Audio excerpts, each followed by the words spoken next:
Sallallahu Alaihi Wasallam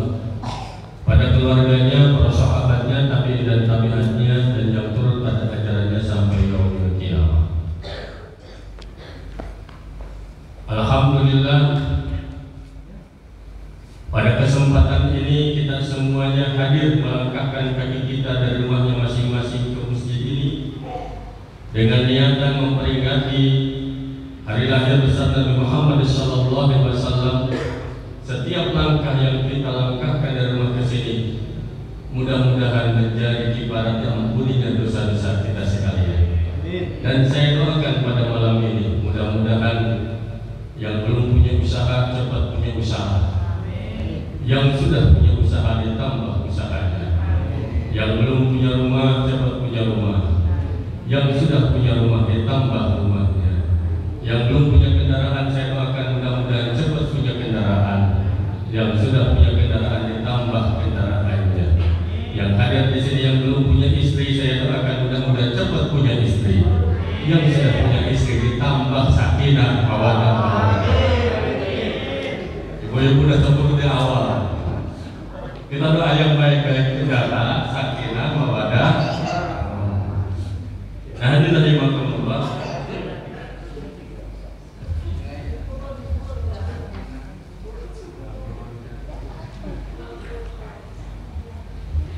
Peringatan Maulid Nabi besar Muhammad SAW ini memang tidak dikenal di zaman Nabi, tidak dikenal di zaman sahabat. Pada saat itu ketika Islam digempur oleh serangan dari Romawi, dekadensi moral sudah terjadi di mana-mana.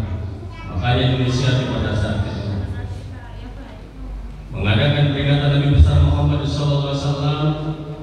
Umat Islam dikumpulkan di masjid-masjid, di majlis-majlis, kemudian dibacakan tentang sejarah, dibacakan kembali bagaimana perjuangan Nabi besar Muhammad SAW dari sebelum Islam, pas lahir, pas kecil, sampai perjuangannya bagaimana Islam sampai jaya.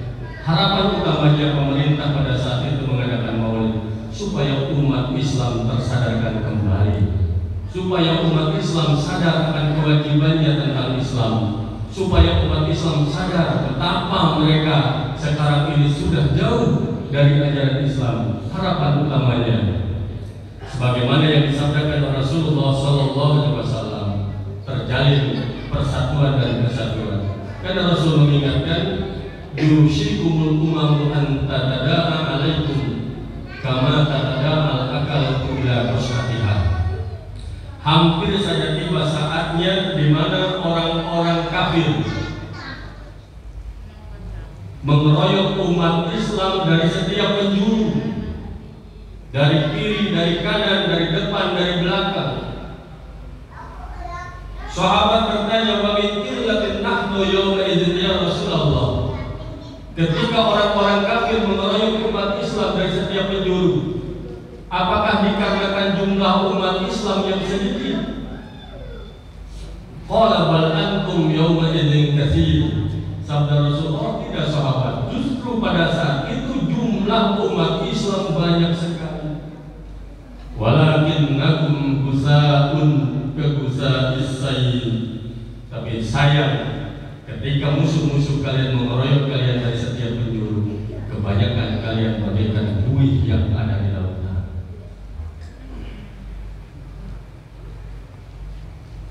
Ada ulama yang mengatakan apa maksudnya umat Islam bagaikan buih yang ada di lautan. Umat Islam banyak, tapi mereka tidak mau memakai syariat-syariat Islam. Umat Islam banyak, tapi benci dengan syariat Islam. Umat Islam banyak, jangankan mengamalkan syariat Islam, hanya untuk membaca pedoman hidupnya berupa Al-Quran saja, masih banyak umat Islam tidak bisa membacanya. Kalau seandainya umat Islam hanya mayoritas, tapi mayoritasnya cuma kuantitinya, cuma dari segi jumlahnya saja. Waliyazi'anallaha min suduri adubikumul mahabata minkum. Pada saat itu Allah cabut rasa takutnya di hati musuh-musuh kalian, sehingga musuh-musuh kalian tidak pernah merasa gentar dan takut meskipun umat Islam itu banyak. Wa la yaqdifanna Allahu fi qulubikumul wahna, dan ada penyakit pada saat itu yang menggerogoti umat Islam sehingga umat Islam itu lemah meskipun mayoritas, yaitu penyakit al-wahan. Faqala qail, sahabat bertanya, wa mal wahnu ya Rasulullah, apa sih penyakit wahan itu ya Rasul? Qala hubbud dunya wa karahiyatul maut. Penyakit al-wahan yang diderita umat Islam pada saat itu adalah umat Islam terlalu cinta dunia dan takut mati. Saudara rahimakumullah,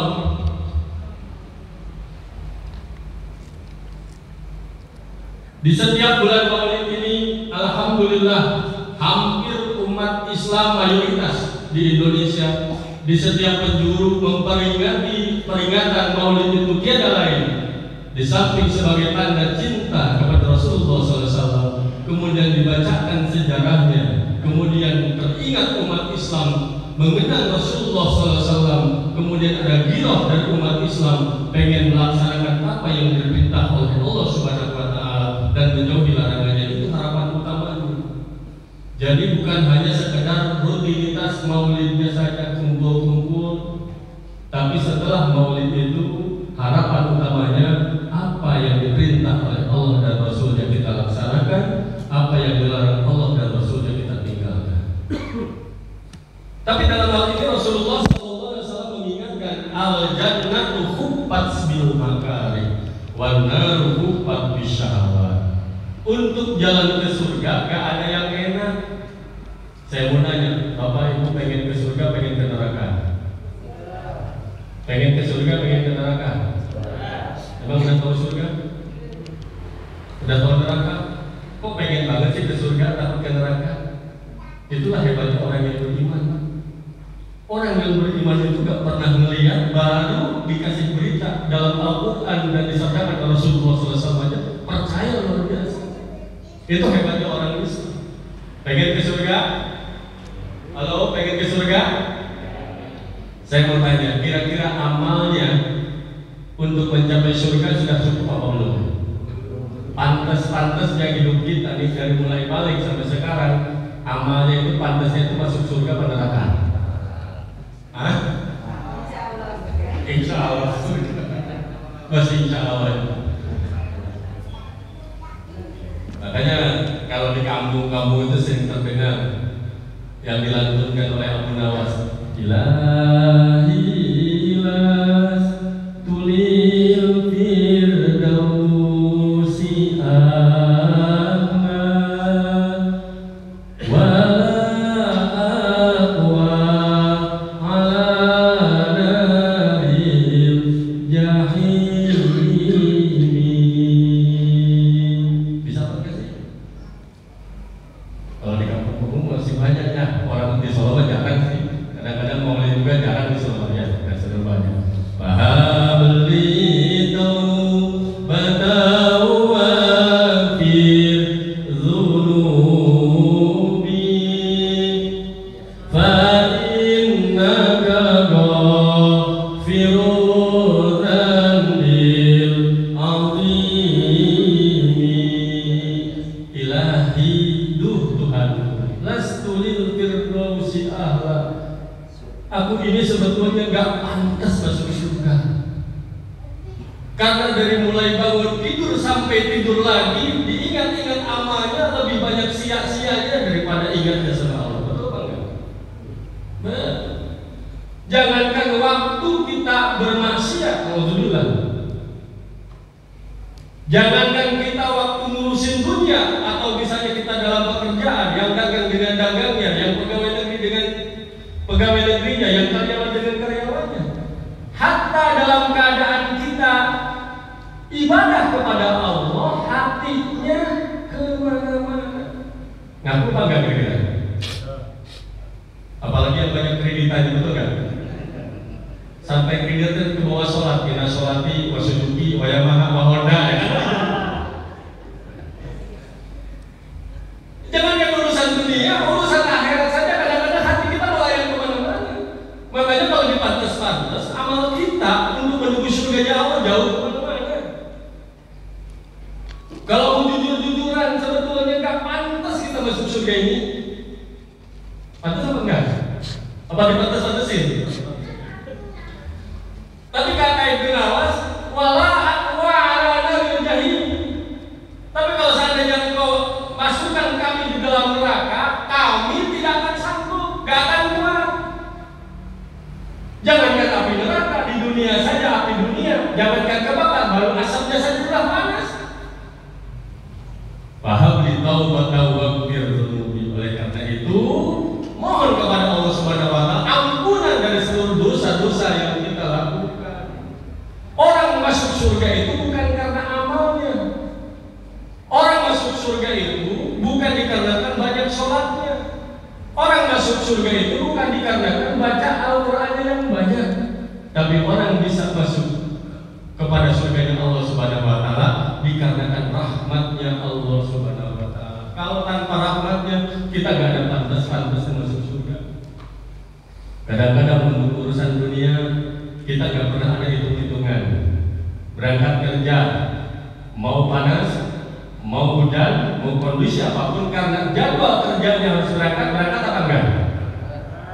Padahal penghasilannya pasti tiap bulan gajinya demikian, karena tanggung jawab dilaksanain. Apalagi ada sesuatu yang ada nominal uangnya.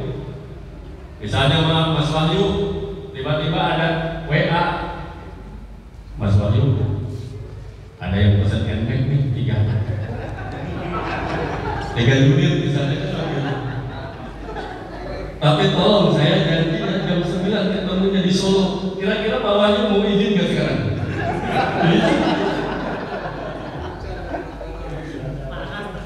Iya, barangnya udah ada, pesan 3 unit jam 9, izin. Saya rasa meskipun jadi pembawa acara izin itu.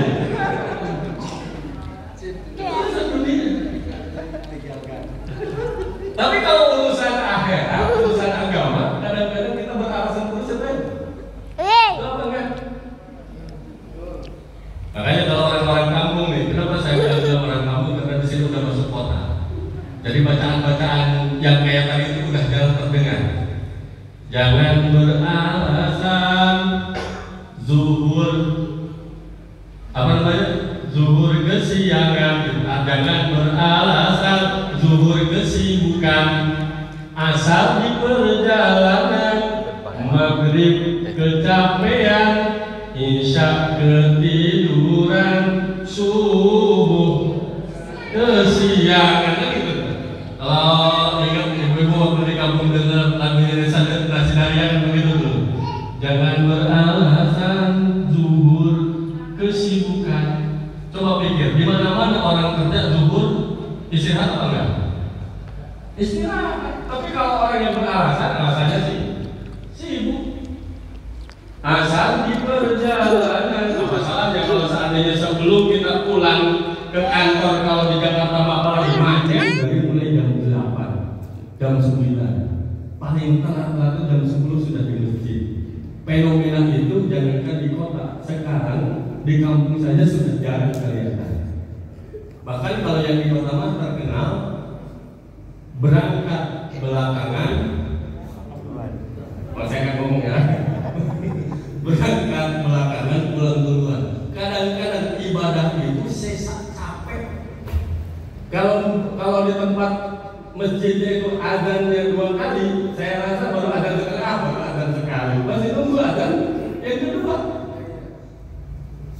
Apalagi kalau orang-orang di rumah sholawat setiap Jumat itu, di malamnya, di paginya, di siangnya diperbanyak sholawat. Bahkan orang-orang luar di rumah sampai sholawatnya itu sampai 1000 kali, bahkan gak pernah terhitung. Udah jelas kalau misalnya baca surat Al-Kahfi masih sudah jadi rutinitas. Nah, kita jujur-jujuran. Kalau Jumat, Bu, Ibu Santinya, bapak-bapak kalau Jumatan berangkat duluan atau belakangan? Ya duluannya jam berapa? Nah, ini mah di daerah. Saya juga pernah tinggal di Jakarta. Berangkatnya itu kadang-kadang belakangan sisa capek. Kan kalau masjid besar biasanya kan ada tiang. Benar Pak? Banyak tiang-tiang menjaga kayak begitu. Sudah datangnya belakangan, yang dicari apa? Kalau nggak dia orang nyender. Kadigaran. Tidur. Pas bangun-bangun kotak lewat, ya kan? Karena kotak lewat. Pas kaget nih, ya ambil dompetnya, ada 200.005, ada 50.004, 20.003, 2002. Kira-kira dimasukin yang mana? 2002 yang masukin 2000, yang satu lecet, yang satu lulus, yang masukin yang mana? Kadang-kadang untuk urusan akhirat hitung-hitungan. Dan ada istilah menyesal. Contoh misalnya, kata istrinya, Pak, karena memang kerjanya bukan BUMN atau karyawan swasta, tempat-tempat lainnya hanya biasa sering di rumah. Jumatan nanti tolong nih uang 100.000 belanja ya Pak. Oh nanti beliin ini masukin kotak 2.000. Sekarang nggak boleh masukin kotak 1.000, serem Pak, mau golok. Bahasa mau golok ke masjid. Gambarnya mau pakai peci atau masjid pakai peci gitu kan. Selamat. Nah, siap. Nah kata tadi itu masalahnya berangkatnya belakangan, pulang duluan. Pas berangkat belakangan sih saya capek langsung tidur. Pas bangun-bangun kotak lewat langsung dia bangun, karena nggak sadar langsung ngerogoh saku yang dimasukin bukannya 2.000 tapi yang 100.000. Tidur lagi nih. Sudah sampai rumah ditanyain sama istrinya, Pak, mana belanjaannya? Belanjaan apa? Tadi uang 100.000 belanja ini. Astagfirullah, lupa mana? Pas dirogoh sakunya ternyata yang ada 2.000. Bapak kurang ajar. Gua bisa gitu-gitunya dimasukin kotak. Jadi si bapaknya itu ketika sedekahnya lebih gede dikit, kalau Jumatan lihat kotak deg-degan dia tak salah masukin duit. Sampai misalnya ya begitu. Coba kalau istrinya bilang, Pak, tumben-tumbenan kita masukin 100.000 dan enggak, mudah-mudahan diganti yang lebih gede oleh Allah Subhanahu wa Ta'ala. Tenang enggak suaminya kalau digituin? Tenang. Kan sekarang itu banyak suaminya yang sakit-sakitan bukan karena masalah apa-apa. Istrinya udah jelek, bawanya itu bilang karena begitu. Bukan di sini, sono. Nah, ada dari Allah. Wa narfuqat bisyahawat, ya Allah, kalau untuk jalan ke neraka mah, karena syahwat kan dukungnya banyak yang sering banyak.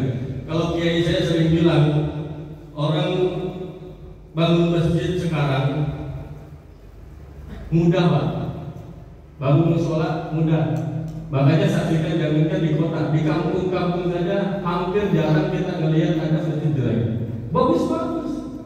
Apalagi kalau misalnya Bapak Ibu pernah berkunjung ke NTB, bukan per desa Pak, sekampung bisa 2, bisa 3 masjid, gede-gede lagi di Lombok itu. Makanya 1.000 masjid disebutnya juga.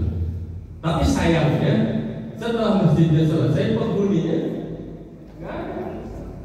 Makanya kayak saya sering bilang, orang bangun masjid, bangun mushola, kondisinya sekarang itu persis kayak orang bikin keranda. Tahu keranda? Untuk potong mayat. Kalau misalnya maaf, kata DKM-nya mushola Anur, masjid Anur, bapak-bapak, ibu-ibu, karena kita sudah jadi masjid, malu rasanya kalau seandainya antara warga kita yang meninggal, kalau seandainya harus pinjam-pinjam keranda ke tetangga. Kalau dulu kan belum ada ambulan ya Pak ya masih keranda kemana-mana. Oleh karena itu, mari kita gotong royong. Barang siapa yang mau nyumbang, kita silakan. Kira-kira hanya bikin keranda bisa bertahun-tahun apa enggak? Enggak Pak. Sekarang pengumuman paling lama seminggu selesai, betul kan? Setelah selesai kira-kira Pak DKM itu mau duluan apa enggak? Pak RW-nya duluan apa enggak? Enggak mau. Bukan sekarang maaf. Banyak orang bikin masjid Pak, nyumbang ini, nyumbang itu, nyumbang ini, nyumbang itu. Banyak Pak. Kadang-kadang begini, disuruh maju ke depan, Bapak Ibu, masjid ini kalau nggak saya sumbang nggak akan jadi. Tapi saya mah nggak mau lihat, nggak mau sumah, nggak mau takabur, nggak mau ngomong-ngomong sama orang. Hebat ya. Jadi pas pengumuman saya masjid ini kalau nggak disumbang sama saya nggak jadi. Tapi saya mah nggak mau lihat, nggak mau sumah, nggak mau kedengaran orang. nggak mau dibilang-bilang, tapi pengumuman. Ada di daerah-daerah juga kalau nyumbang sekian sampai diumumin. Bapak Asep nyumbangnya 200.000, Bapak Anu 200.000. Tujuan utamanya apa? Supaya memotivasi yang lain. Kalau misalnya yang rata-rata 200.000 mau nyumbang 50.000 kan malu. Tapi kadang-kadang itu dijadikan kebiasaan seolah-olah bangga kalau seandainya bisa nyumbang banyak. Sebetulnya kalau masalah nyumbang banyak, nyumbang sedikit bukan masalah kuantitinya, tapi kualitinya. Karena Allah Subhanahu wa taala bukan melihat lahirnya, tapi melihat batinnya. Nah, hadirin rahimakumullah. Nah, dalam kesempatan ini maka alangkah baiknya, karena yang diperingati adalah Maulid Nabi besar Muhammad sallallahu alaihi wasallam, kita kenang kembali, kita ulang kembali sejarah perjalanan Nabi kita Nabi besar Muhammad sallallahu alaihi wasallam. Karena banyak sekali teman-teman ketika ada Maulid, inti dari Maulidnya sejarahnya nggak pernah dikupas sama sekali. Kadang-kadang pengajian isinya politik, kadang-kadang pengajian isinya caci maki. Kita supaya nggak terjerumus di situ, supaya fokus, mari kita sama-sama mengulang lagi sejarah Rasulullah SAW yang sudah paham, tambah paham, yang belum paham jadi pengertian, dan insya Allah ada motivasi kita untuk tambah belajar lagi. Jadi ceramahnya yang panjang apa yang pendek? Bu, seringnya panjang itu? Hah? Ceramahnya? Ya. Sebelum Nabi Muhammad Sallallahu Alaihi Wasallam lahir ke muka bumi ini, manusia di alam dunia ini berada dalam kegelapan. Kalau disebut dengan alam patra, jadi sejak Nabi Isa alaihissalam diangkat oleh Allah Subhanahu wa taala, jaraknya antara Nabi Isa kepada Nabi Muhammad sallallahu alaihi wasallam itu kurang lebih 600 tahun, 6 abad. Jadi putus kenabian itu. Makanya disebut dengan alam patra. Ketika alam patra kayak begini, keserakahan, kesombongan, bahkan kemaksiatan yang di luar nalar orang yang berakal terjadi pada saat itu. Tak terkecuali yang terjadi di Jazirah Arab, terkhusus lagi di tempat di mana Nabi Muhammad SAW dilahirkan, yakni di kota Mekah. Di kota Mekah sering kita kenal dengan kaum Quraisy. Kehidupan kaum Quraisy sebelum Nabi Muhammad SAW diutus sebagai Nabi dan Rasul, menjadi paganisme yang menjadi kebiasaan mereka. Paganisme itu penyembah berhala. 360 berhala yang bergelantungan di sekitar Ka'bah dan di dalam Ka'bah. Itu berhala-berhala itu yang biasa dipakai oleh mereka untuk meminta perlindungan, permohonan dan pertimbangan. Karena di antara dewa-dewa atau berhala-berhala mereka itu atau disebut dengan Tapaikong, ada yang besar-besar yang terkenal di kalangan orang-orang Quraisy, yaitu Manat, Lata, Uzza, Hubal. Bahkan yang aneh dan uniknya lagi, mereka bikin berhala dari jenis makanan. Kalau orang Jawa dibikin dari jenang, kemudian mereka sembah, ketika lapar dewanya dimakan. Makanya disebut jahiliyah masuk kebodohan. Kok mereka Tuhannya dibikin oleh mereka sendiri, disembah oleh mereka sendiri. Kadang-kadang Tuhan itu dijual. Seperti halnya Abu Uzza. Abu Uzza itu nama lain dari Abu Lahab. Abu Lahab itu anaknya Abdul Muthalib, masih pamannya Nabi Muhammad SAW. Dia tidak beriman sampai akhir hayatnya. Dia juga saudagar kaya pada saat itu. Kebiasaannya dia bikin berhala, kemudian dijual kepada peziarah-peziarah yang mana orang-orang sekitar Jazirah Arabia itu setiap tahun ramai menunaikan ibadah haji.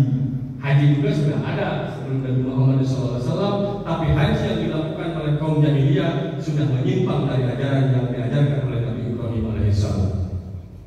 Nabi rahimahumullah, kadang-kadang mereka disebut musyrik, gak mau. Kalau misalnya mau persembahan menyembelih kambing, unta dan lain sebagainya. Bilangnya untuk sampai kepada Allah melalui pelantaraan kubah. Nah, hati-hati. Zaman sekarang juga maaf, setelah adanya Islam, tapi kadang-kadang masih tercampur dengan begini dan begitu. Banyak umat Islam dan punya umat Islam tidak berasa dalam prakteknya melakukan hal-hal yang dilarang oleh Allah Subhanahu wa Ta'ala, melakukan kesyirikan. Contoh nih, maaf ya, saya sebutin Mas Wahyu yang betul ya. Mas Wahyu umurnya sudah menjelang 25 tahun. Kalau menjelang 25 tahun kira-kira sudah cocok belum punya istri. Tapi permasalahannya setiap ketemu perempuan ditolak mulu. Bukan Mas Wahyu ini contohnya gitu kan. Nah, itu berbahasa cinta ditolak. Nah itu, yang ngejawab itu biasanya pernah melakukan. Nah, cinta ditolak katanya dukun bertindak. Cuma salah konsultasi. Kalau konsultasinya ke ustaz, konsultasinya ke kiai, ke ulama, dikasih motivasi, dikasih dalil-dalil, dikasih apa yang disampaikan Rasul. Sabda Rasul, fa'ilam yastati fa'innahu bija. Apa? Fa'alaihi bisawm. Kalau belum mampu nikah, maka saum. Ya, diberikan syarat-syaratnya, diberikan cara-cara. Ini salah konsultasi. Datangnya ke Mbah Jamrong. Bacaannya bukan surat Yusuf, bacaannya bukan dari Al-Quran, bacaannya bukan yang macam-macam. Kebetulan Mbah Jamrong itu tinggalnya di Jawa Barat, tepatnya di Bogor, jadi bacaannya bahasa Sunda. Mungkin ada orang Sunda di sini.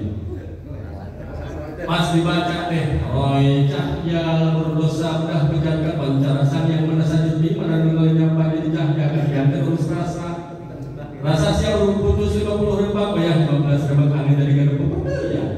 Ranturan dikacai secara celik di kendaraan sebidangkan dengan tubuh serang mengenai catang saya sampai lagi hidung lagi bapak hari naskarakan di badan awak air yang tutur dan air kisahnya kan. Tapi yang disebut-sebut di ujung-ujungnya misalnya Mbah Anu, si setan kober, si Anu bisa berbahaya. Kita menyembah kepada Allah, tapi kita minta pertolongan selain Allah. Ada lagi pemuda, Bah, saya mau merantau ke Jakarta. Kata orang, sekejam-kejamnya ibu tiri masih kejam ibu kota. Saya orang kampung, bagaimana di sana itu saya itu berwibawa, bos saya, mama saya dan lain sebagainya. Gimana? Ada amalannya? Gampang. Kamu syaratnya harus puasa bulan. Kemudian kamu terakhirnya itu harus pati benih. Pati benih itu kan pati itu mati ya, benih itu api saking panasnya. Cuma ada kasih syarat, kamu itu pati benihnya itu harus di atas atap. Nih baca mantranya bukan Al-Quran, bukan zikir, bukan doa, bukan sholawat, bukan asmaul yang dibaca. Ternyata mantranya candi coyoki kataku. Nokulah ikir kulah gambar ini suaraku sudah kembali peninggalan siapa dulu siapa dalam warna aku. Boleh orang-orang bayi demongkan sejauh orang itu silang sakit tersari bahkan jangan semereka belum merapi misalnya gitu. Jadi yang dipanggil-panggil selain Allah hati-hati. Banyak praktek-praktek kalau dulu ya maaf, kalau kiai saya konsultasi tapi kiainya yang sedang ya, kan kalau ada yang keras gitu, dikit-dikit bid'ah. Dulu kan waktu zaman Sunan Kalijogo ngajarin doa, mayoritas orang Hindu dan Buddha. Baca Quran nggak bisa, bahasa Arab nggak bisa. Kalau Allah pakai bahasa Indonesia, bahasa Sunda, bahasa Jawa ngerti apa kalau kita berdoa? Ya cuma susunannya itu, jangan sampai ada kesyirikan di dalamnya. Ya, yang dipanggil Allah, yang disebut asma Allah, memohonnya kepada Allah, ditutup la ilaha illallah Muhammadur Rasulullah boleh saja. Tapi kalau seandainya di mantra itu ada unsur kesyirikan, itu yang harus hati-hati. Makanya belajar anak muda, jangan sampai ada pemikiran begini anak muda sekarang, kayaknya manjuran pakai mantra daripada Al-Quran tuh. Itu lebih rusak lagi akhirnya. Manjuran kalau dikasih mbah ini daripada doanya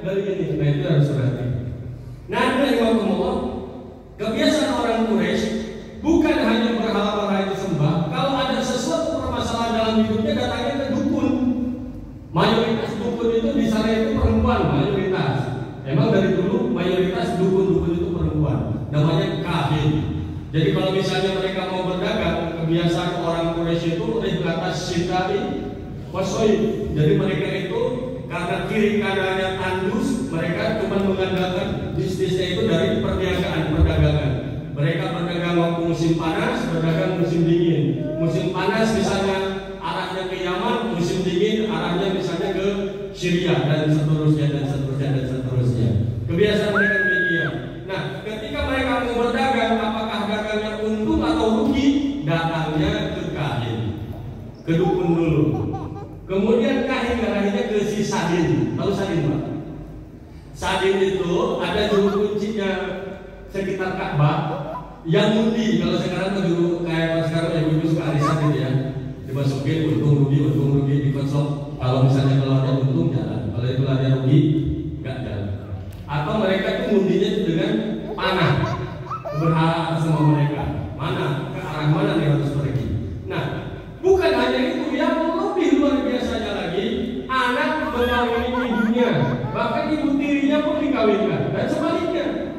Bahkan yang lebih luar biasa lagi, kejadian-kejadian yang terjadi ketika mereka mempunyai anak perempuan, mereka menganggapnya anak perempuan itu pembawa sial, anak perempuan tidak bisa perang, anak perempuan kalau sudah tertangkap jadi tawanan, jadi budak seks dia. Makanya kebiasaan mereka kalau punya anak perempuan masih kecil saja langsung diambil, langsung dimasukin ke kuburan, dikubur hidup-hidup biasa. Jadi harga diri perempuan pada saat itu enggak ada. Nah, di saat kaum Quraisy pada saat dalam kegelapan, dalam kejahilian, bodoh bukan berarti gak ngerti ilmu pengetahuan, bahkan ilmu perbintangan pada saat itu luar biasa, ilmu syair orang-orang Quraisy luar biasa. Tapi bodohnya itu mereka tidak tahu arah, mereka tidak tahu petunjuk, mereka salah mengambil petunjuk. Karena petunjuknya selain Allah Subhanahu wa taala, makanya disebut kaum jahiliyah. Nah, dengan imakumullah, pada saat itu ada sebuah kejadian besar sebelum Nabi Muhammad SAW. Kerajaan dari Abyssinia yang domisili di San'a, Yaman. Raja yang namanya Abraha, karena merasa ngiri kepada Mekah yang hampir setiap tahunnya ada orang yang berziarah dari mana-mana menunaikan haji, sehingga perekonomiannya semakin maju. Mereka Abraha dan sekutunya itu mendirikan gereja yang paling besar di sana. Kemudian ketika mereka bikin gereja yang paling besar di sana juga, tetap pamornya Mekah itu luar biasa, tidak ada yang bisa mengalahkan. Akhirnya dengan pasukan bergajah dan mereka berangkat dengan tujuan mau menghancurkan Ka'bah. Dalam sejarah disebutkan Abraha dan pasukannya menunggangi gajah. Gajah dalam bahasa Arab namanya fil. Ya. Makanya tahun kelahiran Nabi Muhammad SAW disebut dengan Amul Fil, tahunnya. Tapi digagalkan oleh Allah Subhanahu wa taala. Abraha dihancurkan oleh Allah, tidak bisa masuk ke kota Mekah. Gajahnya dipecutin, tidak mau bisa masuk, malah mundur. Kemudian ditarik-tarik oleh pasukannya sehingga dihancurkan oleh Allah Subhanahu wa taala dengan dikirimkannya sekelompok burung yang disebut dengan burung ababil. Kemudian dilempari dengan tanah liat yang aslinya dari neraka, sijil. Kemudian Abraha beserta tentara dan pasukannya tidak ada yang tersisa, semuanya mati bagaikan daun yang dimakan oleh. Nah, hadirin rahimakumullah. Pada malamnya ada cahaya yang terang benderang dari langit. Orang Yahudi, orang Nasrani memprediksikan tahun ini adalah tahun yang mana akan dilahirkannya seorang utusan terakhir. Tapi kedua agama itu, Yahudi dan Nasrani itu, mereka berharap supaya yang lahir itu adalah masih satu keturunan dengan mereka dari Bani Israel. Suatu waktu pernah saya sampaikan, siapa Israel? Israel itu adalah Nabi Yakub alaihissalam. Jadi Nabi Ibrahim alaihissalam punya anak yang dari Siti Hajar namanya Ismail. Kemudian tidak lama kemudian Siti Sarah mempunyai anak. Karena lama tidak mempunyai anak, namanya Nabi Ishak. Nabi Ishak punya anak kembar. Kembarannya itu yang satu Ezab, yang satu lagi namanya Yakub. Dari kecil berantem dulu gak pernah akur. Kemudian Nabi Ishak menyarankan kepada Yakub supaya pergi di tengah malam dengan melakukan jalan kaki menghindari permusuhan dari saudaranya ke sebuah tempat di daerah Yerusalem yang disebut dengan Kanaan. Jalan, kalau bahasa Arab sebutnya Isra, malam, Lail, Isra, Lail. Jadi Isra, Lail atau Israel adalah orang yang melakukan perjalanan malam. Jadi kalau Bapak Ibu sering dengar kata Israel, itu adalah Nabi Yakub alaihi salam. Kalau dalam Al-Quran ada Bani Israel, berarti keturunan Nabi Yakub alaihi salam. Nah, keturunan Nabi Yakub alaihi salam banyak yang jadi Nabi dan Rasul. Yang terkenal di antara Nabi dan Rasul yang wajib kita ketahui, di antaranya Nabi-Nabi besar itu adalah Nabi Yusuf alaihissalam. Dan Nabi Yusuf alaihissalam satu-satunya anak Nabi Yakub yang menjadi Nabi dan Rasul. Kemudian keturunan-keturunan dari Yuda banyak sekali, terutama yang diutus dengan populasinya kaum Yahudi. Jadi Israel itu mempunyai 12 suku. 12 suku. Di antara 12 suku itu populasi yang paling banyak itu ada sukunya Yuda, kemudian membentuk Yahudi. Jadi Yahudi itu bukan agama tapi bangsa.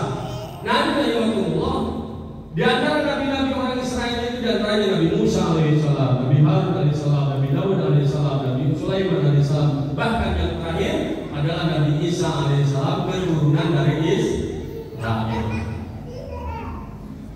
Jadi ketika 600 dalam kegelapan, sama-sama orang Yahudi dan Nasrani mengharapkan supaya lahirnya utusan terakhir itu yang dijanjikan dalam kitab-kitab mereka.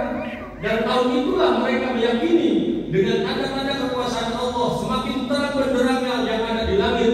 Ini tanda-tanda kelahiran Nabi terakhir itu. Tapi apa yang terjadi? Nabi kita Nabi Muhammad SAW dilahirkan dari seorang putri namanya Siti Aminah binti Wahab. Kemudian ayahnya namanya Abdullah bin Abdul Muttalib. Kemudian masih dari Bani Hashim, kesananya kepada Nabi Ismail. Jadi Nabi Ismail ke bawah, gak ada satupun yang jadi Nabi seperti halnya Nabi Yakub alaihissalam. Tidak ada satupun yang jadi Nabi kecuali Nabi kita Nabi besar Muhammad sallallahu alaihi wasallam. Makanya Al-Quran jelas tadi menegaskan dalam waktu saya imamin, alladzina atainahum kitaba ya'rifunahu kama ya'rifuna abna'ahum. Orang-orang ahli kitab yang diturunkan Allah Alkitab, Yahudi dan Nasrani dalam hal ini, mereka mengenalnya Muhammad itu lebih kenal dibandingkan dengan anak-anak mereka sendiri.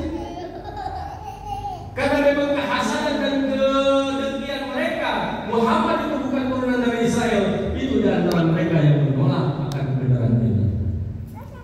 Bahkan waktu kecilnya Nabi Muhammad saja, orang Yahudi ada yang berencana pengen menculik Muhammad, mau dibesarkan di kalangan mereka supaya menjadi juru selamat mereka.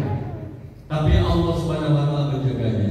Nah, hadirin Allah, pas lahir Nabi Muhammad dikasih nama oleh ibunya Ahmad. Di dalam kemudian kakeknya datang, kemudian membawa ke Ka'bah, kemudian masuk ke dalam Ka'bah, kemudian pas keluar diumumkan namanya Muhammad. Nama Muhammad seumur-umur ada di Mekah tidak pernah ada yang namanya Muhammad. Sehingga orang-orang Quraisy itu bertanya, "Hei Abdul Muttalib, kenapa cucumu engkau berikan nama Muhammad, nama yang asing di telinga kami, nama yang belum pernah ada dari keturunan-keturunan bahkan nama-nama berhala-berhala kita? Kenapa aku menamakan nama Muhammad?" Dengan senyum Abdul Muttalib menjawab, "Karena aku menginginkan keturunanku menjadi orang yang terpuji." Ahmad, Muhammad, artinya terpuji.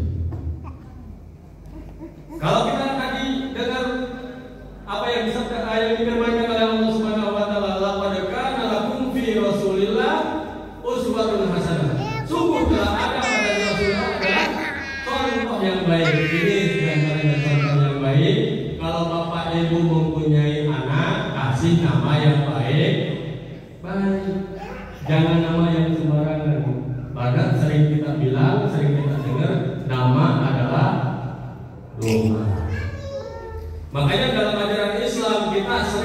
tafaul bil barakah, ngasih nama anak itu dengan nama baik-baik. Di antaranya kalau misalnya orang Jawa ya bahasa Jawa gak jadi masalah, tapi artinya baik-baik. Selamat, baik, kan? Tapi kalau misalnya dari ajaran Islam, kalau mau pakai Asmaul Husna boleh. Tapi misalnya oleh Rasul kalau mau pakai Asmaul Husna harus diawali dengan pakai Abdul. Misalnya Rahman, Abdul Rahman. Roja, Abdul Roja. Kalau perempuan cari nama-namanya itu misalnya berjuang Islam. Istri Rasul namanya Siti Khadijah, ibu Rasul namanya Siti Aminah, istri Rasul yang paling muda namanya Aisyah. Oh ya silakan. Yang punya arti, yang punya makna dan punya keinginan berat harapan anaknya itu seperti apa. Jangan kayak sekarang anak namanya udah baik-baik, kadang-kadang dipanggilnya jadi biasa. Contoh, ini kebetulan lahir orang Kuningan. Di Kuningan itu kebiasaan kalau misalnya kerantau ke Jakarta nama pasti diganti. Namanya Ahmad ke Jakarta jadi Alek. Di kampungnya namanya Hasan di Jakarta jadi Hengki. Namanya di kampung namanya Ibrahim ke Jakarta jadi Bram. Kadang-kadang nama diganti-ganti. Apalagi orang Ciamis ya Pak Asep. Namanya Mimin ke Jakarta jadi Mince. Namanya Ici ke Jakarta jadi Ince. Namanya Dodo ke Jakarta jadi Doce. Nama dulu apa? Wahyu nanya lagi Pak Ustaz, kalau saya nanti punya anak kalau udah nikah, anaknya laki-laki, kalau betul enggak dikasih nama malaikat boleh nggak? Boleh. Jibril, Mikail, Israfil boleh. Yang nggak boleh itu namanya Israfil, terlalu serem. Ya namanya Israfil kan terlalu serem. Meskipun ulama sebagian dalam nama malaikat itu makruh. Ya, tapi boleh. Jangan nama Israfil. Nanti kalau nama Israfil tiba-tiba udah gede, dedeknya sakit, di rumah sakit, kata bapaknya, "Dek, Israfil datang dan sama." Kasih nama yang baik-baik. Nabi Muhammad pas lahir ibunya tidak bisa menyusuinya, kata kering. Asinya nggak mengeluarkan air susu. Wanita yang pertama kali menyusui Nabi kita adalah Syuaibah. Siapa Syuaibah? Syuaibah itu adalah budaknya Abu Lahab, yang kemudian nanti dibebaskan oleh Nabi Muhammad SAW dengan cara berhutang. Ketika Nabi Muhammad SAW kecil disusui oleh Syuaibah, istrinya Abu Lahab gak terima. Siapa Pak? Namanya istri Abu Lahab namanya? Gak tahu ya? Kita tes dulu lah. Tes lagi deh. Nabi kita namanya siapa? Halo, Nabi kita namanya siapa? Bapaknya Nabi Muhammad siapa? Abdullah. Bapaknya Abdullah. Abdul Muthalib. Ya, pakai kaki lah. Sekarang ibunya. Siapa ibunya? Siti Aminah. Bapaknya dari kakeknya, kakeknya dari bapaknya siapa? Bapaknya Aminah siapa Pak? Wahab. Alhamdulillah. Kalau banyak-banyak syukur-syukur anak-anak kecil sampai Nabi Ibrahim itu apalannya. Alhamdulillah sudah 15 abad lamanya sampai sekarang kita umatnya kenal nama Nabi kita, siapa bapaknya, siapa kakeknya, dan kenal ibunya, namanya, siapa kakeknya. Kita dipimpin oleh presiden kita, siapa namanya? Joko Widodo. Kita berapa tahun? Dipimpin oleh presiden berapa tahun? Takut kita kan nggak ada hubungannya dengan pemilihan ini Bang. Cuma nanya, udah berapa tahun dipimpin oleh presiden kita? 8 tahun.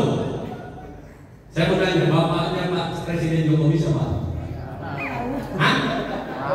Gak tahu? Dari bapaknya deh. Bapaknya Presiden Jokowi dari bapaknya siapa namanya? Kakeknya? Masa sih gak tahu? Sekarang ibunya. Kalau ibunya masih tahu ya, karena meninggal. Aku belum tahu nama ini. Siapa ibunya? Ibu Jokowi? Itulah ibunya kan dulu. Nah, kakeknya dari ibu siapa? Ya nggak tahu benar. Kalau ibunya sama saya nggak tahu. Nah itu benar nggak kan? Nabi kita umurnya sudah 15 abad sampai sekarang. Alhamdulillah anak kecil malah pada hafal semuanya.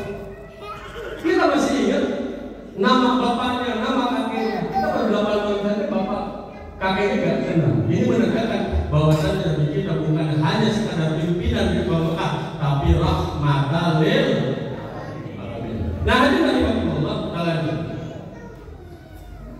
Kemudian Syuaibah itu sering diomelin oleh Ummu Jamil. Ummu Jamil itu adalah istrinya dari Abu Lahab. Ummu Jamil itu masih keturunannya Umayyah. Sedangkan kalau Abu Lahab maksudnya Bani Hashim, Bani Umayyah, Bani Hashim. Dulu antara Bani Umayyah dan Bani Hashim itu bersaing masalah kewibawaan, ketokohan dan sebagainya. Biasa di masyarakat siapa yang paling kaya, siapa yang paling berwibawa, itu saling berpengaruh. Karena pada saat Abu Lahab dengan Ummu Jamil itu menikah berpuluh-puluh tahun kan punya keturunan. Nah, Nabi Muhammad ini putranya dari Abdullah. Abdullah putranya dari Abdul Muthalib nomor 10. Oh, dulu aku Pak punya anak gak ada yang sedikit, gak kepalan 10. Bapak yang ini sekarang tidak ada kami ya, punya anak yang banyak cukup 12 saja. Oh, 12 maksudnya ini soleh-soleh semua ya kan? Soleh-soleh kaya-kaya.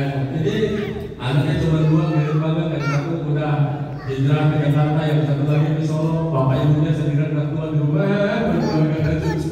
Nah, itu dari Abdullah. Ketika Abdullah mau lahir, Abdul Muthalib pernah bernazar, kalau saya punya anak nomor 10, saya akan korbankan. Ternyata ketika Abdullah lahir, ingat nazar itu disarankan untuk datang ke kahin. Kata kahin, sekarang undi 10 nama anakmu. Anak-anak Abdul Muthalib itu banyak Pak. Banyak adalah Abu Thalib, Abbas, Abu Lahab, itu paman-pamannya Haris, paman-pamannya Rasulullah SAW. Nah, pada saat itu kalau seandainya yang keluar bukan nama Muhammad, maka ganti dengan 10 ekor unta. Dilaksanakan oleh Abdul Muthalib. Pertama, diberi keluar nama bukan Muhammad. Sampai ke 10 kali baru Nabi Muhammad SAW ke-11 keluar. Jadi Nabi Muhammad tidak jadi diperbankan, tapi diganti dengan memotong kurban 100 ekor unta. Sudah kepala orang-orang kurbannya itu luar biasa. Contohlah Nabi Ibrahim alaihissalam. Nabi Ibrahim itu terkenal dengan kedermawanannya. Saking dermawannya Nabi Ibrahim, kalau musim kurban datang, beliau kurbannya 1000 ekor domba, 100 ekor sapi, 100 ekor unta, 300 ekor sapi. Coba paling kaya orang sini ada nggak yang pernah korban 1000 domba? Halo? Gak ada ya? Kalau 1000 domba, sapi satu aja direbutin, belum apa-apa. Kadang-kadang ada yang kepalanya hilang, ada yang kulitnya hilang. Nah, kita juga Nabi Muhammad SAW lahir dari seorang pemuda yang luar biasa, yang mana Abdullah bin Abdul Muthalib mempunyai seorang istri namanya Siti Aminah. Itu nikahnya pada usia 18 tahun, masih muda. Dulu sebelum lahir Nabi Muhammad SAW, di dalam jidatnya itu mengeluarkan cahaya yang luar biasa, sehingga sebelum Abdullah itu menikah, banyak perempuan-perempuan Quraisy atau perempuan-perempuan Mekah hanya pengen melihat saja Abdullah. Jangankan yang gadis, nenek-nenek saja kalau Abdullah lewat padang semuanya ngintip. Semuanya berharap barangkali mereka jadi jodohnya Abdullah. Suatu ketika Abdullah bermunajat, ya Allah, ini perempuan banyak banget yang mau sama saya. Kira-kira perempuan mana yang harus saya pilih? Ada petunjuk, hei Abdullah, jangan kau salah pilih, kau mencari seorang istri setelah ditetapkan dalam bagus bahwa saja istri kamu namanya Aminah. Perasaan ini rahasia ternyata bocor di kalangan perempuan Arab. Banyak perempuan Arab pada saat itu ganti namanya Aminah. Saking pengennya sama Abdullah, perawan Aminah, gadis Aminah, janda Aminah, nenek-nenek, ayo juga Aminah. Saking pengennya sama Abdullah. Mohon lagi sama Allah, ya Allah, ini Aminah di Mekah banyak yang tahu sama Aminah mana yang harus dipilih. Ada lagi petunjuk, hei Abdullah, telah ditetapkan di dalam bagus, tidak sembarangan nama Aminah, tapi Aminah binti Wahab. Dicari oleh Abdullah dan akhirnya ketemulah Aminah binti Wahab, dan jadinya dalam kitab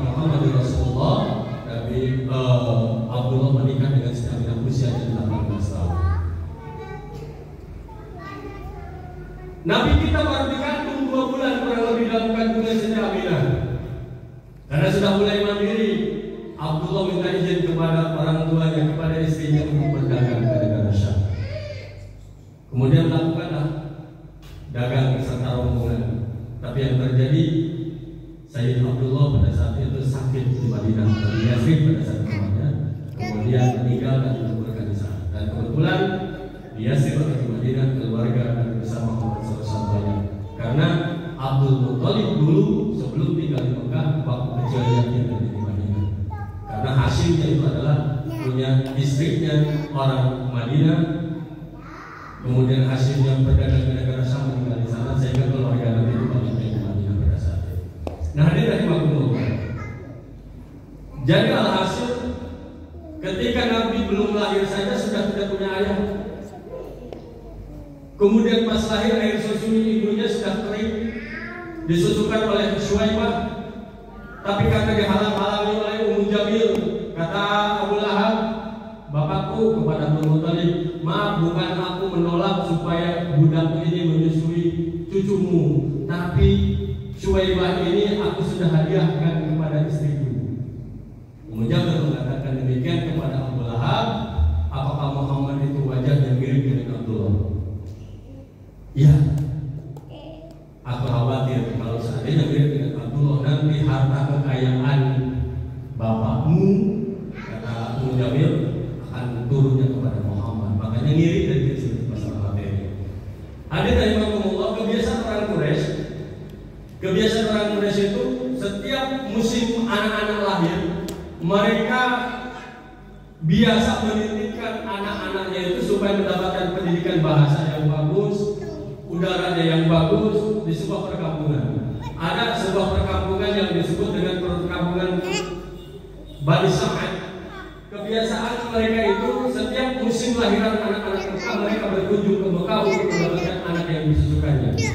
Dalam rombongan itu bisa disebutkan banyak sekali rombongan teman-temannya Siti Halimatus Sa'diyah dengan tunggangan untanya yang kuat-kuat, yang bagus-bagus, sehingga mereka bisa menyusul Siti Halimatus Sa'diyah sampai ke Mekah, sehingga orang-orang sudah mendapatkan anak yang dipersusukannya, tapi tiba-tiba Siti Halimah datang telat dan setiap mengetuk rumah orang untuk minta barangkali anak yang disusukan oleh dirinya, selalu dijawabnya tidak ada.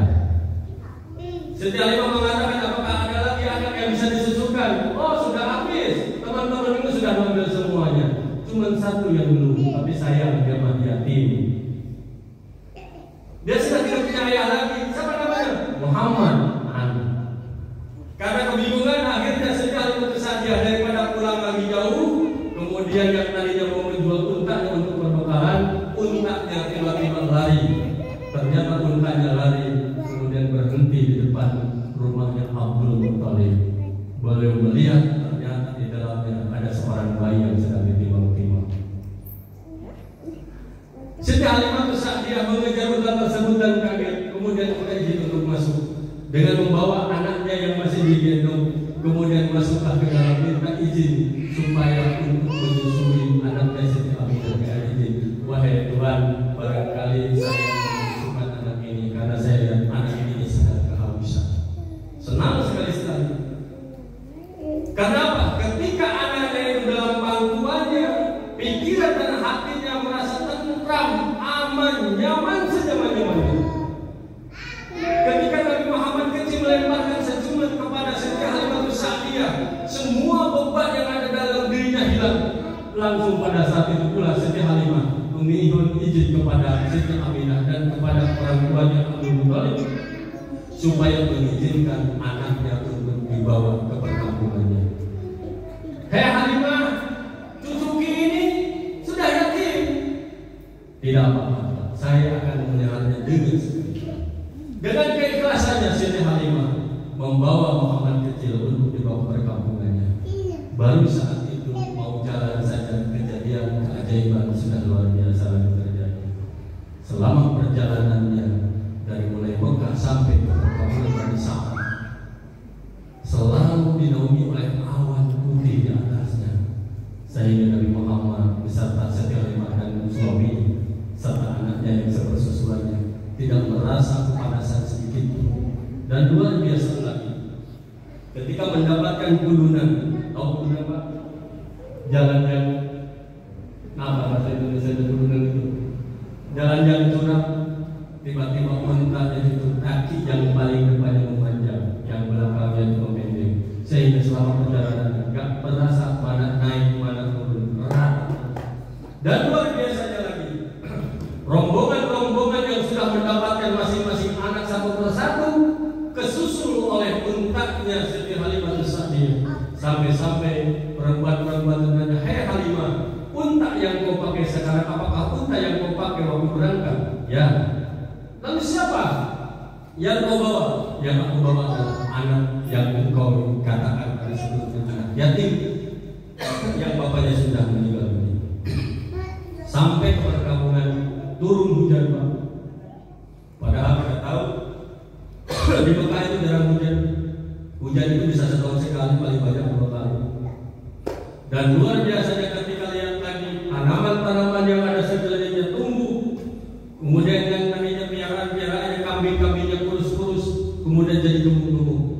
Akhirnya Siti Halimah Sa'diyah mengatakan, inilah keberkahan karena mengurus Muhammad. 2 tahun Nabi Muhammad diperkamukan di sana, dikembalikan ke Mekah. Makanya sampai sekarang kalau kerja ke Saudi itu kontraknya itu minimal 2 tahun. Di kampung saya itu banyak Pak yang sakinah mawaddah, suaminya di rumah, bininya di Jeddah, di TKW ya, minimal 2 tahun, minimal 2 tahun. Jadi sudah 2 tahun dikembalikan, kemudian sudah dikembalikan, ternyata di Mekah sedang musim penyakit yang menular. Akhirnya diberikan lagi sampai Nabi Muhammad usia 4 tahun. Pada usia 4 tahun Nabi Muhammad sedang berjalan-jalan dengan saudara-saudaranya ke taman. Tiba-tiba datanglah 3 sosok makhluk, yaitu malaikat. Siapa malaikat itu? Jibril, Mikail, Israfil. Bapak pengen tahu malaikat? Pengen kenal malaikat? Halo? Bapak pengen kenal malaikat ya? Israfil. Oh, belum ya?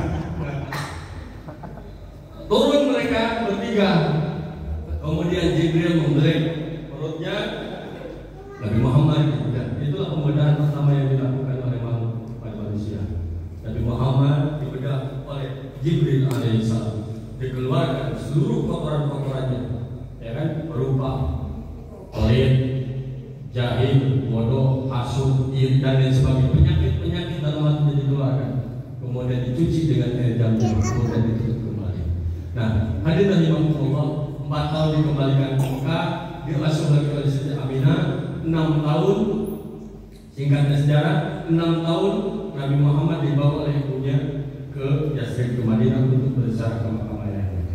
Di Madinah cuma 2 bulan namanya, kemudian mereka rombongan pulang, tapi di sebuah tempat perjalanan waktu pulang istrinya, Siti Aminah atau ibunya jatuh sakit pada suatu tempat yang namanya Abwa. Siti Aminah meninggal. Coba bayangin, tapi kita 6 tahun sudah tidak punya ayah, tidak pernah melihat ayahnya, tidak pernah melihat dari ayahnya. Baru 2 tahun saja diurus oleh mamanya atau ibunya dengan penuh kasih sayang, sudah ditinggalkan. Luar biasa, diasuh oleh kakeknya namanya Abdul Muthalib. Tapi gak lama, cuma 2 tahun.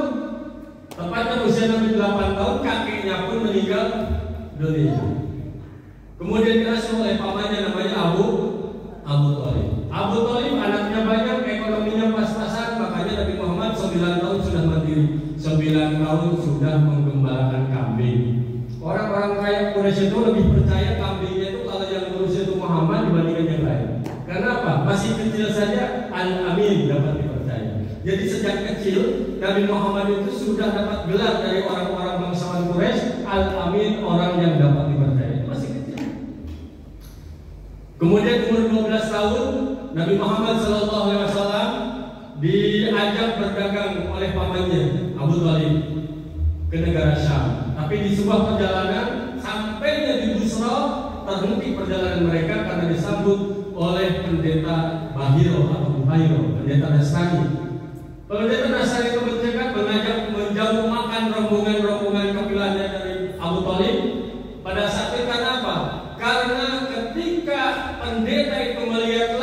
selalu ada awan. Awan putih yang menaunginya, sehingga penasaran. Dia lihat dalam Bible-nya, dia lihat dalam kitabnya, tanda-tanda Nabi terakhir itu. Ternyata dia yakin ini adalah Nabi yang ditunggu-tunggu oleh umat mereka. Nabi rahimahullah, akhirnya singkatnya cerita, rombongan semuanya dijamu makan. Kemudian Nabi Muhammad kecil diajak ngobrol oleh Buhairah untuk menyebutkan nama Lata dan Uzza. Nabi Muhammad kecil, la ilaha illallah, tidak ada Tuhan selain Allah. Tambah yakinlah Buhairah, ini adalah anak yang dikabarkan dalam kitab mereka. Nabi rahimahullah, pada saat itu Buhairah menyarankan kepada Abu Thalib, wahai Abu Thalib, apakah ini anakmu? Ya, bukan. Ini bukan anakmu. Betul, ini adalah anak dari adik saya, namanya Abdullah, berarti keponakan. Sekarang aku sarankan, dalam diri anak ini akan terjadi peristiwa-peristiwa besar. Sudah dewasanya diusir oleh kaumnya dan sebagainya. Sesuai dengan kitab yang disebutkan dalam kitab kami, bahwasanya Nabi terakhir itu adalah yang turun di Mekah, keturunan dari Ismail. Dan aku lihat pada diri anak ini ada tanda-tanda kenabian. Pulanglah ke Mekah, jangan melanjutkan perjalanan ke Syam, karena di Syam itu banyak orang-orang Yahudi yang sama menunggu-nunggu kelahiran Nabi terakhir untuk mereka. Dan kalau seandainya Yahudi tahu bahwasanya Muhammad ini bukan turunan dari Israel, pasti akan membunuhnya. Makanya 12 tahun mau ke negara Syam, gak jadi pulang lagi ke Mekah. Singkat cerita, umur 25 tahun Nabi Muhammad diangkat jadi Nabi. Dan dalam sejarah, umur 25 tahun Nabi Muhammad nikah dengan seorang perempuan janda kaya. Siapa namanya? Siti Khadijah. Itu luar biasa. Janda kaya Siti Khadijah. Oh, perempuan yang paling terkaya. 40 tahun, Pak. Mas Wahyu, kalau pakai mengikuti Nabi dan nikah 25 itu menjanda. Tapi jangan lupa janda kaya. Kalau saya sesaranin, kalau anak muda yang di sini yang belum nikah, gak usah terlalu ideal. Cari calon perempuan dan calon istri itu gak usah terlalu ideal. Asal saja, asal cantik, asal solehah, asal pinter, asal kaya, gak apa-apa, terima aja. Kayak begitu.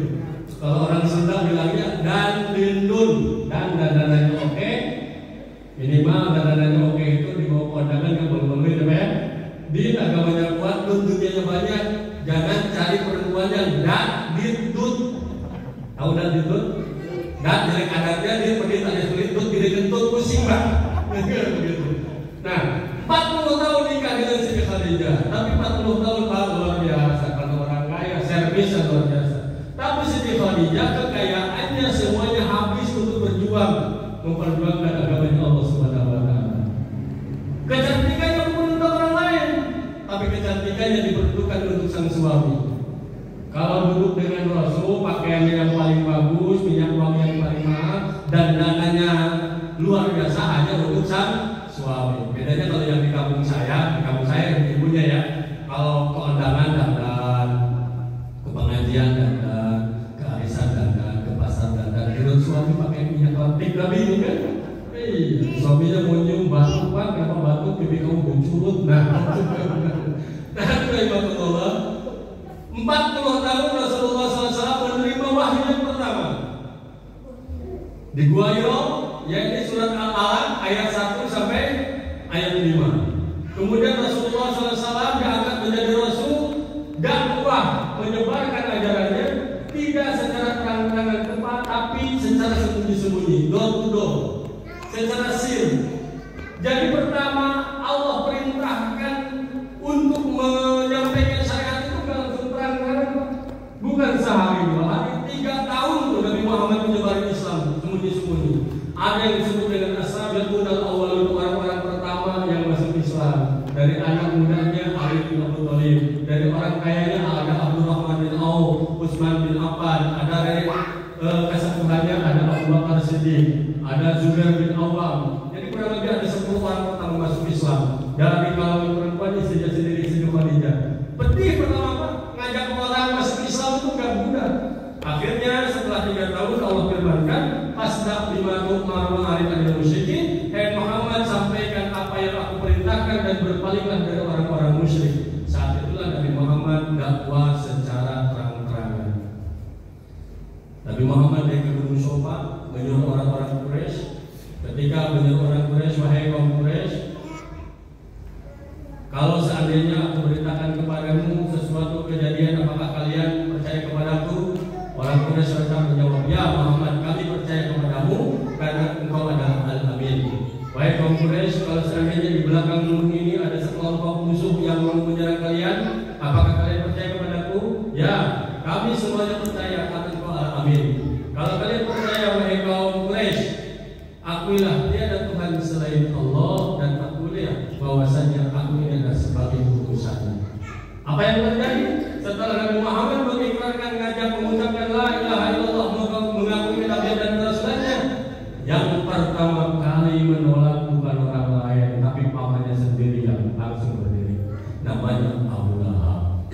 Muhammad, apakah untuk ini saja engkau kumpulkan orang-orang Quraisy? Mulai saat itulah Allah berkolaborasi orang-orang Quraisy, tokoh-tokohnya Abu Lahab, Abu Jahal, Abu Sufyan, pokoknya abu yang kayak itu semuanya ngumpul. Bagaimana nih pergerakan Muhammad? Sekarang sudah mulai orang-orang mustadafin, orang-orang yang lemah, orang-orang berat bedian yang mulai terpengaruh dengan ajarannya Muhammad. Hadirin rahimakumullah, semula yang ikutin adalah orang-orang lemah. Contohnya Bilal bin Rabah. Bilal bin Rabah punya tuannya namanya Umayyah bin Khalaf. Ketika Bilal bin Rabah diketahui masuk Islam, kemudian diikat lehernya, kemudian ditarik ke padang Sahara, kemudian bajunya suruh dibuka, matanya suruh melotot matahari. Dalam sejarah dinyatakan panasnya pada saat itu, kalau seandainya orang Quraisy menjemur daging bisa matang, saking panasnya. Ketika mereka langsung dikucutina, kemudian Umayyah bin Khalaf memanggil anak-anaknya supaya menari-nari di atas dadanya, batu demi batu silih berganti ditumbanginya. Apa yang dikatakan oleh Umayyah bin Khalaf? Ya Bilal, la tazalu hakadha hatta tamuta wa taquru bi Muhammad wa ta'budan anta wa tuzza. Wahai Bilal, aku tidak akan menghentikan penyiksaanku ini kepadamu sampai kamu mati, kecuali kalau engkau ingkar terhadap Muhammad dan menyembah Nabi dan Uzza. Apa yang dikatakan Bilal? Ahad, Allah yang satu, Allah yang satu. Abu Bakar yang manusia.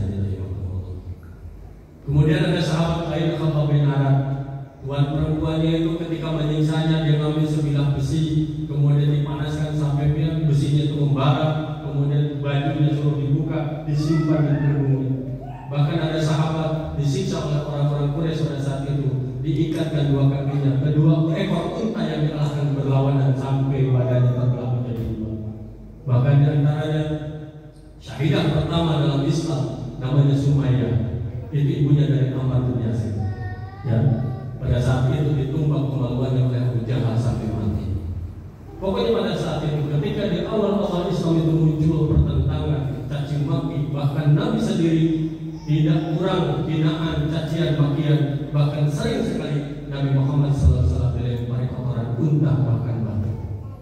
Sehingga Nabi Muhammad SAW pernah melakukan hijrah ke Taif dengan harapan mendapatkan bantuan dari orang-orang Taif, tapi nyatanya ketika sampainya di Taif, Nabi Muhammad malah dilempari oleh anak-anak kecil, anak-anak muda, bahkan orang tua, sampai Nabi bercucuran darah dari ujung kaki sampai kepala.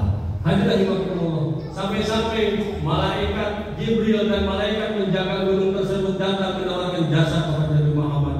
Muhammad, izinkan aku untuk mengangkat kedua belah gunung ini. Aku lemparkan kepada mereka biar mereka semuanya mati. Tapi apa yang disampaikan oleh Nabi?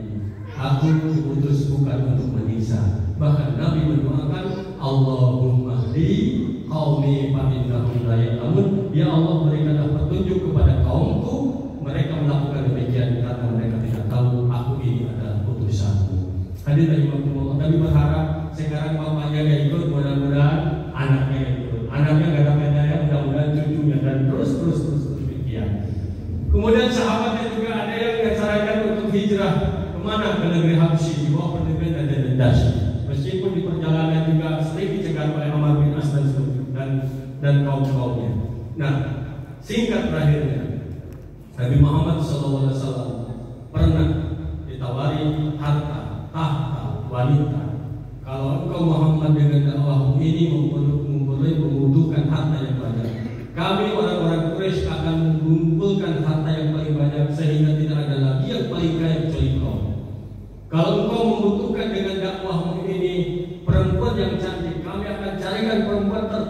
Jazirah Arab ini untuk engkau. Kalau engkau seandainya membutuhkan kekuasaan, kami semua akan bersumpah setia mengangkat engkau sebagai raja kami. Tapi syaratnya engkau hentikan dakwahmu itu dan engkau jangan sekali-kali mencaci maki Tuhan-Tuhan kami dan nenek-nenek moyang kami. Sehingga datang ancaman. Abu Thalib menyampaikan, wahai keponakanku, kaum Quraisy mengancam pembunuhan denganmu. Hentikanlah dakwahmu. Tapi ketika papanya menyarankan demikian, Nabi Muhammad SAW dengan lantang, wallahi ya am, walau wada'u syamsa fi yamini, wal qamara ala yasari, ala an ajraba hadha amr, ma taraktu. Wahai demi Allah, paman, seandainya mereka kaum Quraisy menyimpan matahari di tangan kananku, mereka simpan bulan di tangan kiriku, supaya aku berhenti dari dakwah, niscaya aku tidak akan berhenti dari dakwah ini sampai Allah menzohirkan kamu itu. Hadirin rahimakumullah. Kalimat terakhirnya, mereka orang-orang kafir Quraisy bersidang di Darun Nadwa. Di Darun Nadwa mereka sepakat ada usul.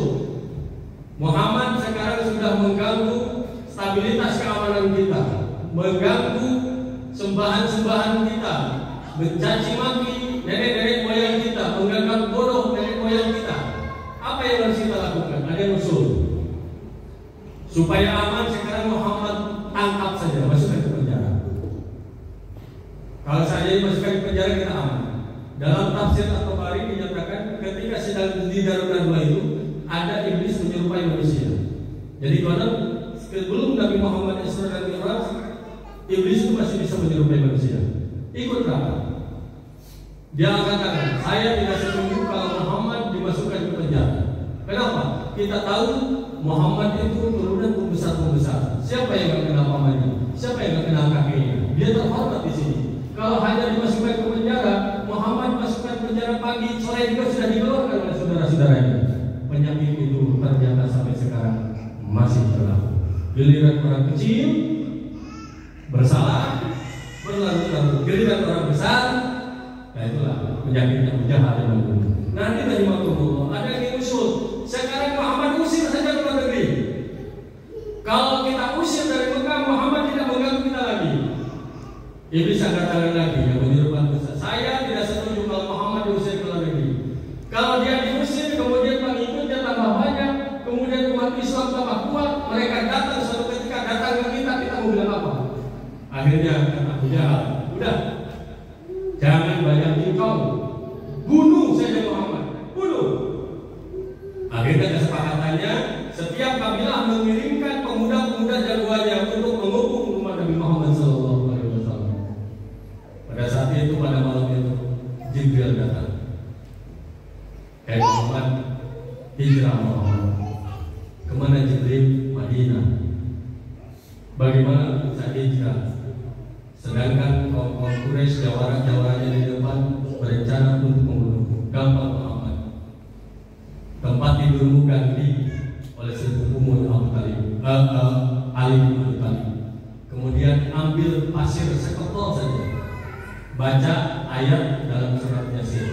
Waja'alna min baini aydihim saddan wa min khalfihim saddan al-syainahum fahum la yubsirun. Baca tiga kali, tiupkan ke pasir tersebut, lemparkan ke depan mereka, mereka akan tidur semua.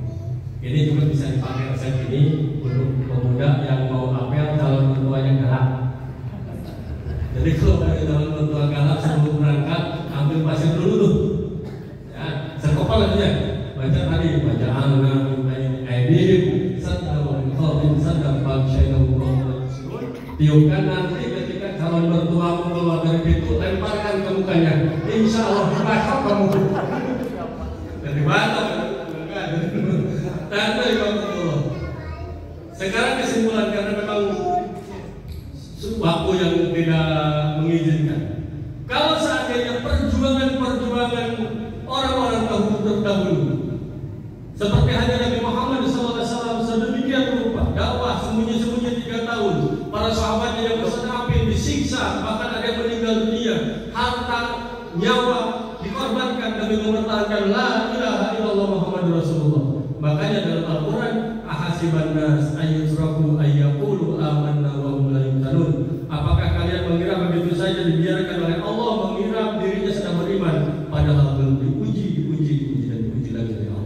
Walaqad fatanna alladziina min qablihim wa la ya'lamanna Allahu alladziina shadaqu wa la ya'lamanna al-kadzibin. Sungguh Allah telah menguji umat-umat terdahulu dan Allah Maha tahu mana yang benar, mana yang dusta. Umat-umat terdahulu contohnya Nabi Nuh alaihissalam. Nabi Nuh alaihissalam di antara para nabi umurnya yang paling panjang 1000 tahun. Bapak pengen umur 1000 tahun, Pak? Ibu pengen umur 1000 tahun? Boro-boro 1000 tahun, 50 tahun aja sakuran. Kan 60 tahun udah diabetes, kan? Karena umur panjang, sehat, kan? 950 tahun dakwah, karena dalam sejarah 50 tahun Nabi Nuh alaihissalam diangkat jadi nabi. Ngajak umatnya untuk beriman kepada Allah, bertakwa kepada Allah. Apa yang terjadi? Kurang lebih 80 orang yang ikut, Pak. Kira-kira kalau Ustaz di sini ngajak setahun aja nggak diikutin mereka di Ustaz. Libur ya di Ustaz. 950 tahun. Jangankan orang lain, anaknya sendiri saja namanya Kanan disuruh naik ke kapal nggak mau. Istrinya aja nggak mau. Makanya gak heran kadang-kadang di masyarakat, maaf ya, di masyarakat bapaknya Ustaz, anaknya suka judi. Bapaknya terkemuka, anaknya begini. Kenapa?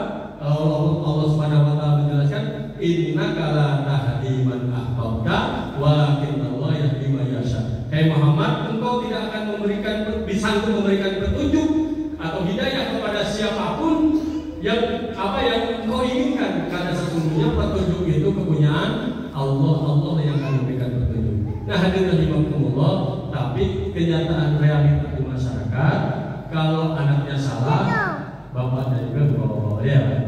Kalau barang sedang bilang anak carakat datak sawaran.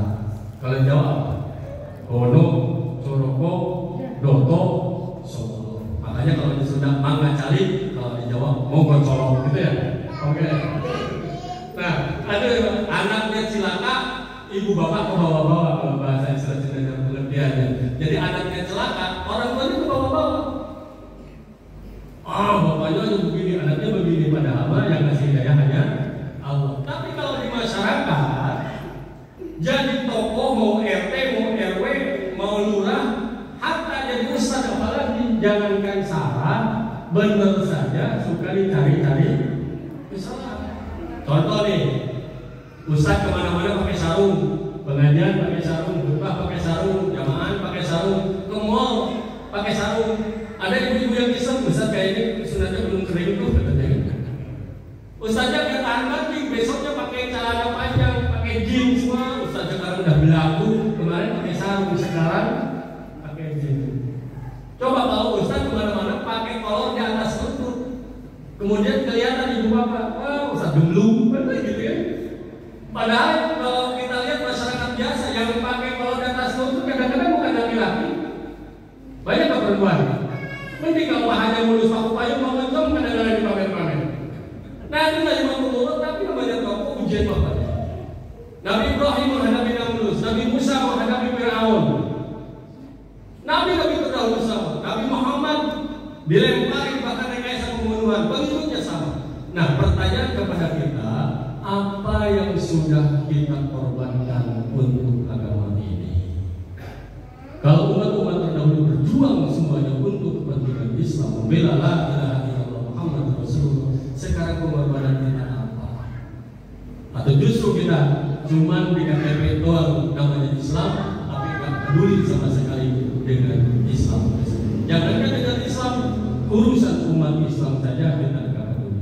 Nah, Allah melalui peringatan Maulid Nabi besar Muhammad SAW dan sedikit yang kami sampaikan tentang sejarah Nabi Muhammad SAW, mudah-mudahan menjadi inspirasi pada kita sehingga kita menambah amalnya ibadah kita kepada Allah Subhanahu wa taala, terutama kita mau meniru akhlaknya Rasulullah SAW sebagaimana Rasulullah SAW mempunyai sifat yang wajib kita seperti halnya sedih, amanah, amanah dan tabligh. Mudah-mudahan kita bisa tiru dalam kehidupan sehari-hari dan mudah-mudahan Allah Subhanahu wa taala senantiasa membimbing kita ke arah yang baik, ke arah yang benar. Hidup kita dalam keadaan istiqomah, mati kita dalam keadaan husnul khatimah. Selamat, mudah-mudahan kita nanti bisa reunian akbar di surganya Allah